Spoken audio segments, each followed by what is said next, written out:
Good morning student. Today our topic is deficiency diseases. Deficiency मतलब कमी, diseases मतलब बीमारियां। जो किसी न्यूट्रिएंट की कमी के कारण बीमारी हो उसे क्या कहते हैं? Deficiency diseases.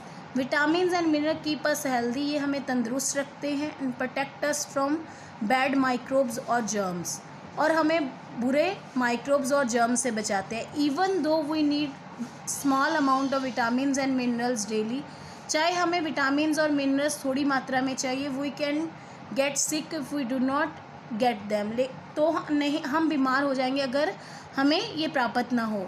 And insufficient supply of vitamin and minerals in our body causes certain diseases called deficiency diseases. अगर हमारी बॉडी में इनसफिशिएंट सप्लाई होगी विटामिन और मिनरल्स की, इससे बहुत सारी बीमारियां हो जाएंगी जिसे हम कहेंगे डेफिशिएंसी डिजीजेज। मतलब जो कमी के कारण हो उन्हें क्या कहते हैं? Deficiency diseases. नीचे एक टेबल दिया गया है जिसमें कुछ डेफिशिएंसी डिजीजेज है जो कि कुछ विटामिन और मिनरल्स की कमी के कारण है। सबसे पहले हम वन बाय वन डिस्कस करेंगे डेफिशिएंसी ऑफ किस विटामिन या मिनरल की कमी के कारण होता है, दूसरा कौन सी बीमारी होती है, उसके लक्षण क्या है, और उसके लिए भोजन कौन सा फूड रिकमेंड किया गया। सबसे पहले विटामिन ए, उसकी कमी से नाइट ब्लाइंडनेस, अंधराता हो जाता है, रात को कम दिखाई देता है। ये कौन सा भोजन लेना चाहिए? Leafy vegetable, carrot, sweet potato, ये सब चीज़ें हमें लेनी चाहिए। अब सेकंड है विटामिन बी। बी से बेरी बेरी याद रख लो, B for berry berry. Vitamin B की कमी से बेरी बेरी हो जाता है जिससे हमारी मसल्स और नर्व्स दोनों ही वीक हो जाती हैं। फ्रीक्वेंट मसल क्रैम्प्स मतलब मांसपेशियां अकड़नी स्टार्ट हो जाती है, जल्दी इंसान थक जाता है। इसके लिए हमें अंकुरित चने दालें लेने चाहिए, होल ग्रेन सीरियल्स लेने चाहिए, अनपॉलिश राइस, मिल्क, नट्स और मीट लेना चाहिए।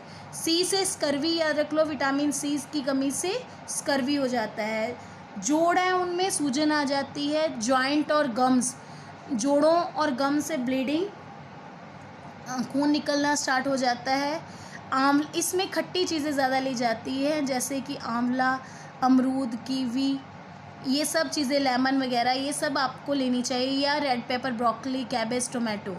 अब विटामिन डी की कमी से रिकेट्स हो जाता है जिसमें कबूतर नुमा छाती हो जाती है, टाइनी एंड अनडेवलप मतलब छोटी और अविकसित, एंड बोर्ड लेग्स और झुकी हुई आगे की तरफ टांगे हो जाती हैं। इसका नेचुरल सोर्स है सनलाइट। इसके अलावा कोड लिवर ऑयल, सैल्मन और टूना फिश, ये सब बढ़िया है अगर विटामिन डी की कमी को पूरा करना है। एग का yellow portion, egg York, fortified milk, fortified मतलब जिसमें कोई न्यूट्रिएंट्स मिक्स हो, उस मिल्क को क्या कहते हैं? फोर्टिफाइड। अब मिनरल्स की कमी से कौन सी होती है? सबसे पहले कैल्शियम, इसकी बजाय ब्रिटल बोन्स, ब्रिटल जो आसानी से टूट जाए, हमारी हड्डियां कमज़ोर हो जाती हैं, bones become weak and soft. Milk, egg, fish, meat और लीफी वेजिटेबल। आयोडीन की कमी से ग्वाइट्री नामक रोग हो जाता है जिससे हमारा जो गला है वो सूज जाता है। इसके लिए आयोडाइज सॉल्ट लेना चाहिए।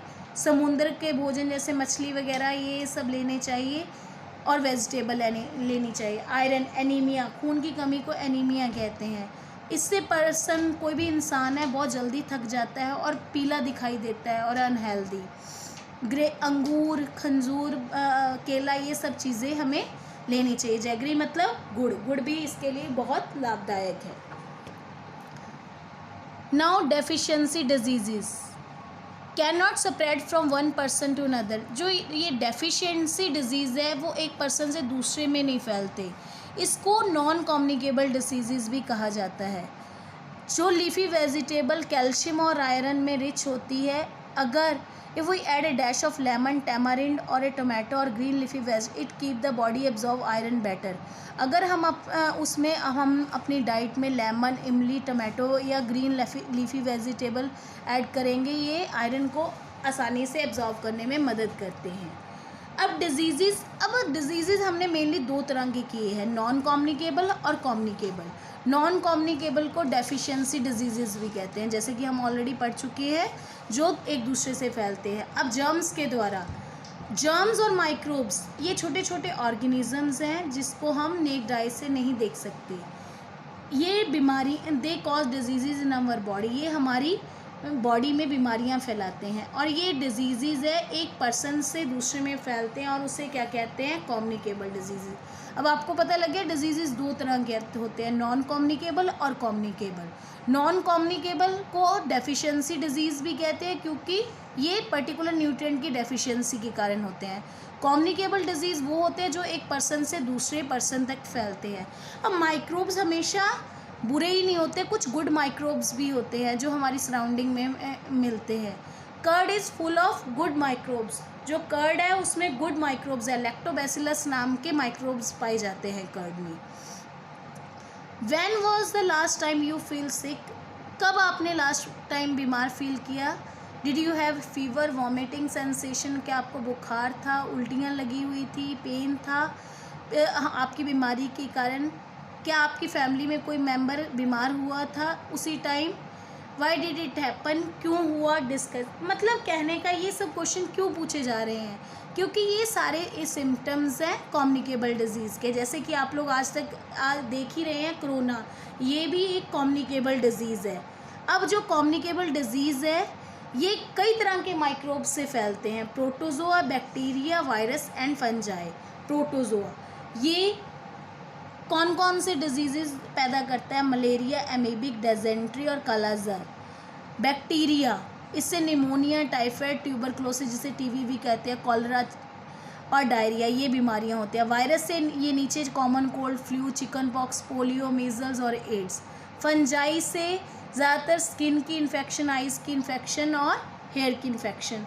अब क्वेश्चन ये आता है कि ये कम्युनिकेबल डिजीज़ कैसे फैलते हैं। Microbes are present in contaminated air, water and food.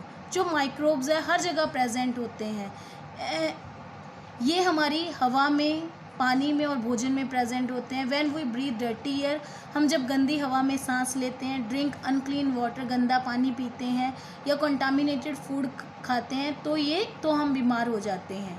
अब ये जर्म्स फैलते कैसे हैं, we will discuss it one by one.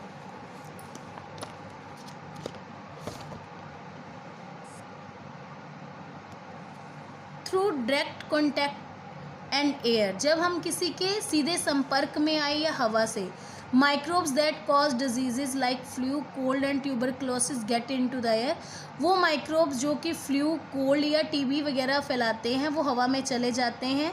जब कोई पर्सन छींकता या खांसता है, the germs can also get into clothes और other article used by the infected person. तो वो जर्म्स है उस पर्सन के कपड़ों के पे या जो भी सामान वो यूज़ करता है उसमें ट्रांसफ़र हो जाते हैं।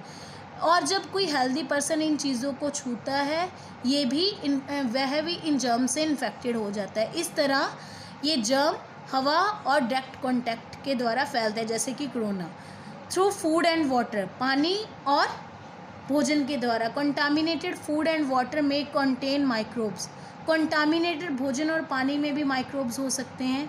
These microbes are passed into the body of a person who consumes contaminated food और वाटर। ये माइक्रोब्स उस पर्सन की बॉडी में चले जाते हैं जो कंटामिनेटेड भोजन और पानी लेता है, जैसे कि हैजा, पीलिया, पोलियो, टाइफाइड, डायरिया जिसे पेचिश कहते हैं, are often spread through contaminated food and water. ये प्रदूषित भोजन और पानी के द्वारा फैलते हैं। अब दूसरा सबसे बड़ा आता है आगे, through animals. Some diseases such as malaria, dengue and plague spread through mosquitoes. अब ये किसके द्वारा फैलते हैं, मच्छरों के द्वारा, फ्लाइज, मक्खियों के द्वारा, बग्स, खटमल के द्वारा।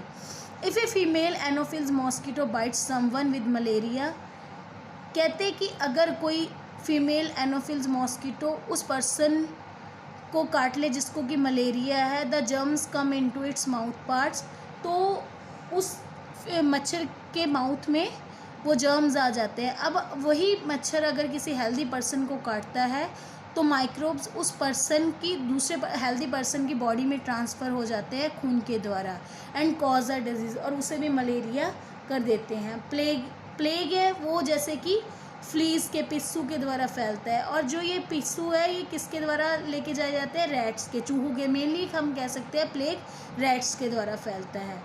फ्लाइज, मक्खियाँ भी बहुत से बीमारियाँ फैलाती हैं। जब वो किसी मल और गंदी जगहों पे बैठती हैं। The microbes from those places get stuck to their bodies, उन जगहों से जो माइक्रोब्स हैं उनकी बॉडी से चिपक जाते हैं। When these flies sit on uncovered food, अब जब वो बिना ढके भोजन पे बैठती हैं तो उसको गंदा कर देते हैं। अब हम इसके अगले चैप्टर में डिस्कस करेंगे प्रिवेंटिंग अब इन डिसीज़ से बचने के उपाय।